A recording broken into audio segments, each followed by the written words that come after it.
Hi guys, ganamukela recap in season 3 episode 37. So after Buhle decided to not support umntwana uTumelo uthi la ukuthi uyaconfessa ukuthi he's low key happy ukuthi uBuhle akagwanga through with the abortion. So beno mahlathi ke babhizi ba discuss room ukuthi macabanga ngizobentombazana nomfana yini. Athi lo uTumelo ayibo intombazane kumele nje kube intombazane for sure. Ngoba mayumfana izovela ithatha ama-features akabelo lokho esingakufuni ngcono nje ube intombazane ifane noBuhle ihlakaniphe ifane noBuhle yonke leyo nto leyo. Athi mahlathi ya you making sense ngiyakuzwa nje. Athi nje as long nje uyingane mina nje I'm gonna be the coolest uncle. Athi uTumelo yes mina I'm gonna be the coolest uncle. Ngizoyispoila nje. Athi mahlathi ngeke wena nje uzofundisa ingane umkhomo webili lento yakho ukuthi lokwenza ama-video lapha kulama-app akho la kwi-internet lokhu idansa lapha angifuni nje ukufundisa le bad habits yakho la. Athi lo uTumelo ayibo ingane nje aziyona ibrand yami ngeke nje ngiyiveze kuyilo ku-internet azikho nje kwi-brand yami yini wena kodwa nje usalayo ngizoba ikhule isiganka uzobona. And then ke ku-dining hall masebedla ekuseni uBuhle kubhizi ufunzana no-Amo i-parish uthi practice ngayi ukuba umama lapho khaya ke ushawe ingwici uthatha yini ubeka iphepha esiphungweni yabona nje ukuthi i-Oliphants 5 i-happy ijabulile nje yonke. Mahlathi asicela uxolisa ngendlela abathe ngayo ngale issue le kade click bathi hayi ayikho nje inkinga sikhona for wena nombani yasho ukuthi nje noma yini oyifunayo nje Buhle uzoyithola sobe sikhona la for wena. And then principal abiza uMahlathi office lakhe ambuza ukuthi ayikho yini into afuna ukumtshela yona. Athi Mahlathi ayicha ayikho. Ambuza ukuthi sho ayikho into afuna ukungitshela yona weMahlathi. Athi Mahlathi ayikho maniri.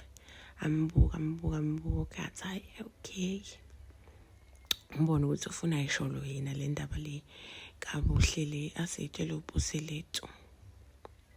uMahlathi ke lapho ke nje akayingeni ke manje ukuthi ampepe imalo ama-friends akhe. Athi uyamphenya nje uRamathuba ethi sengiyakwazi phela wena uma ukuthi nje khonto ufuna uyifihlile ngiyakwazi ukubona. Ngapha uSifaka ukhuluma noPalisa Palisa nje is having a normal conversation ubusefaka worried uthi yazi nje I have been thinking about impilo nje is general regarding le situation kaBuhle ungathiwa nje uyakhulelwa ungenza njani. Athi Palisa no ngeke ngenzele lokho soba extra careful siyazi manje ukuthi kwenzakalani. Athi Sifaka no uyalibona yini future nami angathiwa nje kuyenzeka leyo nto le. Athi Palisa yini manje wasuserious kangaka yini wasukhuluma ngalezo zinto lezo. Athi nje cha ngifuna ukwazi ukuthi nje njengoba le zinto nje nama-consequences njengoba nje sibona uBuhle ukuthi kwenzakaleni ngaye singenze ngacabanga nge-future yabo yonke leyo nto leyo ukuthi bangathi uyenzeka bandle kwalesikole lesi mina nawe singakwazi ukuqhubeka yini. And then on the other side ulo uMahlathi uxoxele uTumelo ngale ndaba yaRamathuba ukuthi umbuze nje umbuzo ukuthi khona into efuna uyisho as if khona into aseyazi. Athi hayi athi uTumelo hayi lento yakho ukuthi senibonde kakhulu naye usuhlale kakhulu naye manje akasasithola isikhathi nawe so mhlawumbe uyakukhumbula. Athi hayi ngeke indlela abengibuza ngayo ngazo sikhona nje akwaziyo ngazo uthi nje befuna ngikhulume something. Athi uTumelo ayimuso kuba worried wena ubezikhulumela nje ngoba mhlawumbe ekhuluma wena ekhumbula wena ngoba beseni like father and son. Ngapha ke uTsepo ke uBulisho uBuhle ke manje usethi hey hi wena sikumada unjani umntwana. Athi uBuhle yini lento ethi kuphuma emlomeni wakho yini lo ikhulumayo. Hayi cabela siyazi ukuthi wena usuzova iparent manje relax nje. uBuhle ambambe ngamawashing ethi ufuna ukumshaya qhamu mazamba namsizeke kuleyo situation. ambuza ukuthi uright yini. Yamtshela ukuthi nosisi wakhe wakhulelwa esasesikoleni nje angabi worried, usisi wakhe wagcine right, abazali esibadini kodwa nje manje ba-right.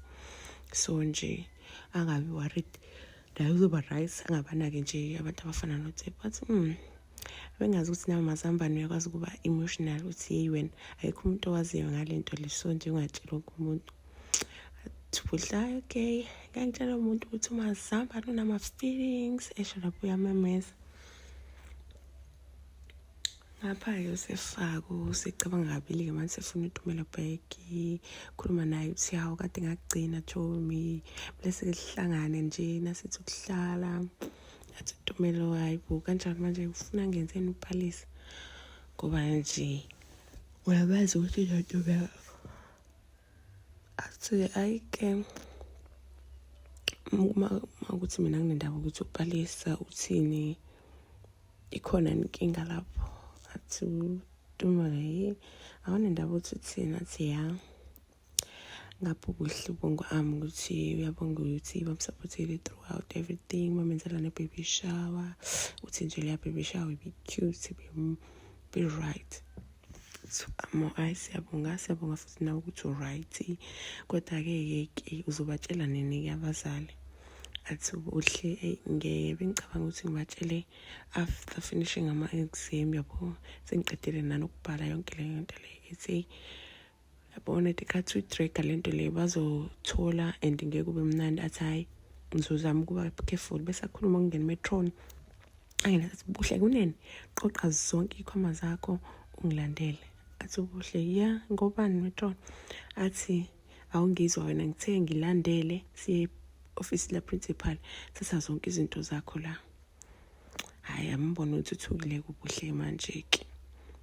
Then sefaka uyaconfessa kukhaya ke manje ukuthi ke regarding i-situation kabuhle sengicabangile mfethu ukuthi outside the school yini ngizokwazi yini ukuthi ngiqhubeke no Phalisa.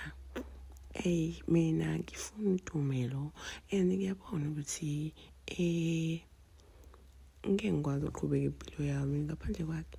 Uyazi uTumelo futhi umuntu ofani, onenhliziyo enhle, yabo yonke le nto leyo. Athi hayibo sefaka unama-feelings, hambe ukhuluma naye ubaby boy, ngeke azanqabe. Athi usho nje asiyahamba boy. And then ke uyabatshela-ke nge-situation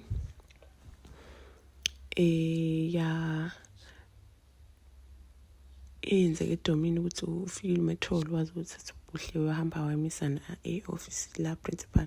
So ke ama-friends akhe awaredi ukhaya ukuthi ufuna ukuyongena phakathi abone ukuthi kwenzakalani, bamnqanda bathi uzokwenza izinto zibe worse. And then uma engena kubuhle-ke asho ukuthi principal le nje la disappointed engakhona ukuthi uhlukhelelwe esikoleni.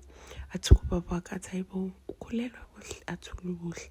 Athi nje we-bad influence la esikoleni nakwabanye abafundi, so nje ngizocela ukuthatha impahla zakho uphume la usafuneki la esikoleni. Asho kubaba naye ukuthi hayibo uphoxekile, zikhulelwa kanjani iy'ngane la esikoleni, belethe la ukuthi bazoyigada uprincipal bona benze njani. Then seyakhuluma noBuhle mbuzo uBuhle uthule akasakwazi ukuphendula babakhe. Athi uprincipal umlomo usunqunyiwe manje awusakwazi ukukhuluma ngendlela obuweyisa ngayo ngiphendula lapha emaklasini manje usuthuli khuluma phela nobabakho.